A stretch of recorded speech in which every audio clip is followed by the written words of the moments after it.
Why, hello there, Jacob. And today, figure I'd go ahead and actually give you my genuine thoughts and reactions post Vikings night victory. So, without further ado, let's go ahead and dive right into it. So, yeah. Vikings beat the Indianapolis Colts by a score of 21-13 in what was honestly a tale of two halves, which tends to... I don't know what it is. I don't know if it's just, the NFL teams, catching on to the Vikings. I don't know if it's the Vikings shooting themselves in the foot. I mean, it's the Vikings. Anything wouldn't make sense. So, I mean, this team can never be a normal freaking team, can they? Seriously. But again, that's a different gripe for a different day. At the end of the day, the Vikings got it done 21-13. So yeah, in the first half, oh boy, was that a first half to kind of forget. Darnold had some good looks early on, but man, that boneheaded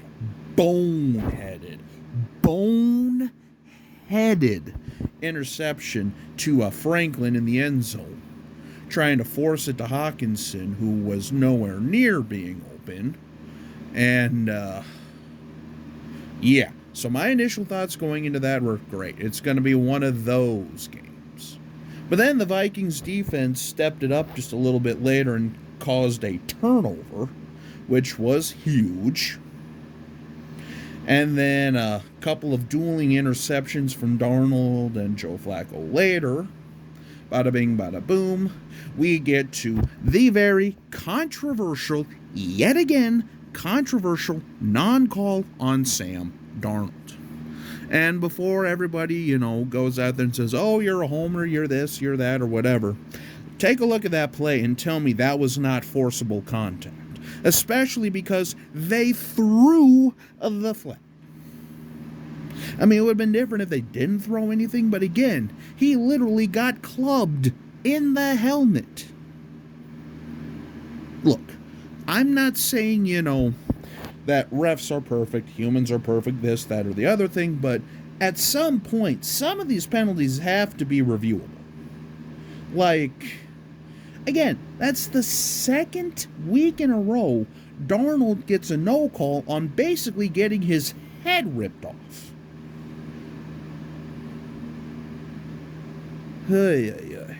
But anyway, which actually resulted in one of the only, I think the only touchdown that the Colts scored was a scoop and score off of what should have been a personal foul, forcible contact to the quarterback. But again, such is life at the end of the day, though. It just irks me when they have all these rules, but they don't call the rules, or they don't have, something in place to make it, so,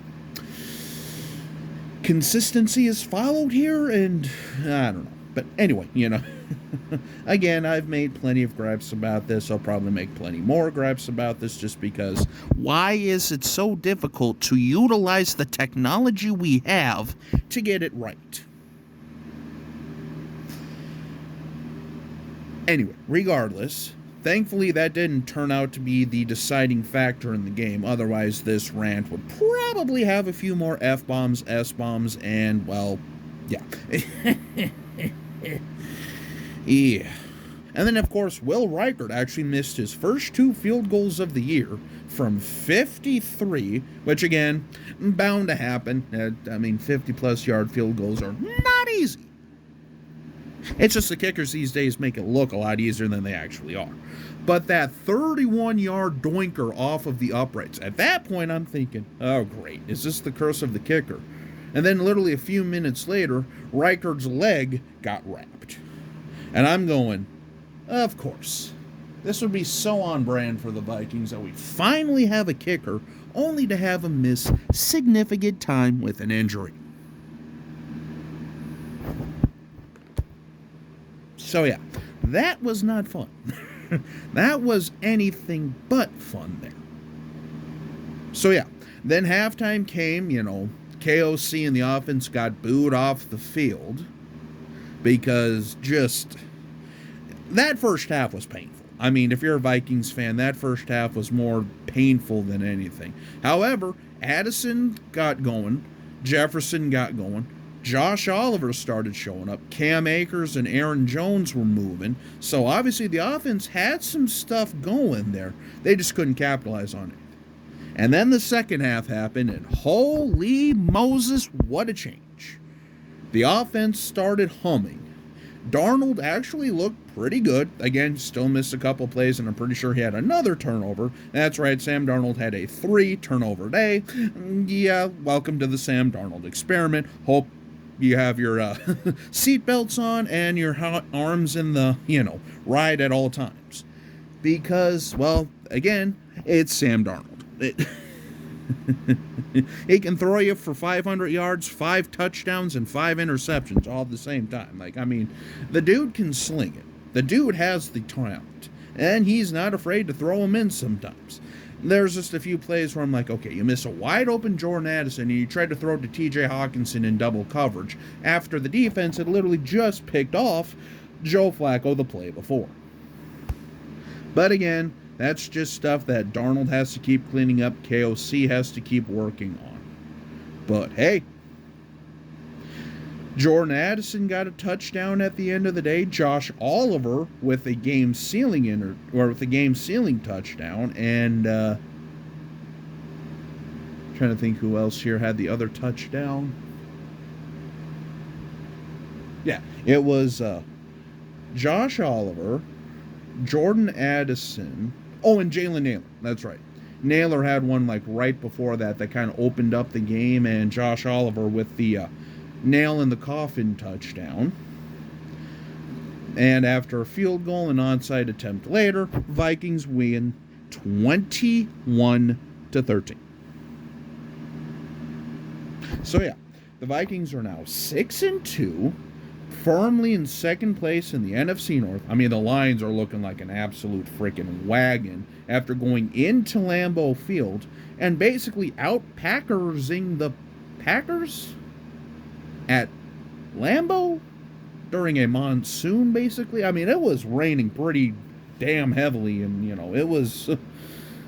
Let's put it this way. I'm glad I don't play football there because, woofda, you want to talk about just a sloppy...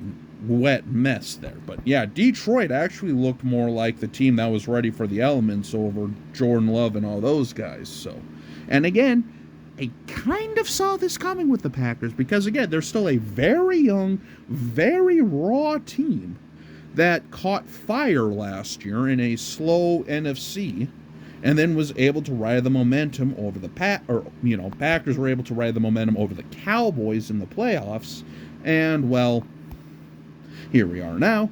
I mean, I'm not saying the Packers are going to miss the playoffs. I'm not saying the Packers are going to, just suddenly fall to the basement of the NFL or anything, but just something to kind of keep an eye on, especially because now they're 0-2 in the division. The Vikings are 1-1, and the Lions are 2-0 as of the halfway point. So that's going to be kind of important here to keep an eye on. But yeah. So the Vikings are clearly keeping pace with the NFC North. Some games are going to be easier than others. I mean, that first 5-game stretch, was lightning in a bottle. Now we actually get to see what this team is made of. And hey, at the end of the day, sloppy wins are better than sloppy losses. At the end of the day, I'd take a 2-point win over a team you're supposed to blow up by 45 than lose to that team by 45. Looking at you, Bears. Yikes. Yeah, they need to get rid of Eberflus and those guys, now. But anyway, that again, that's a different video for a different day. So yeah, next up on the docket, the Minnesota Vikings travel to Jacksonville, Florida, to take on Cam Robinson's old team in the Jacksonville Jaguars, coming off of actually kind of a surprising game against the Eagles. Only losing by 6 or 7. So again, Jacksonville's not a team you can sleep on either. Are they great this year? No. Are they probably going to be picking in the top 5? Probably. But are they still a team that is nothing to mess with? Of course. I mean, come on. They're an NFL team. Trevor Lawrence is actually a pretty good quarterback.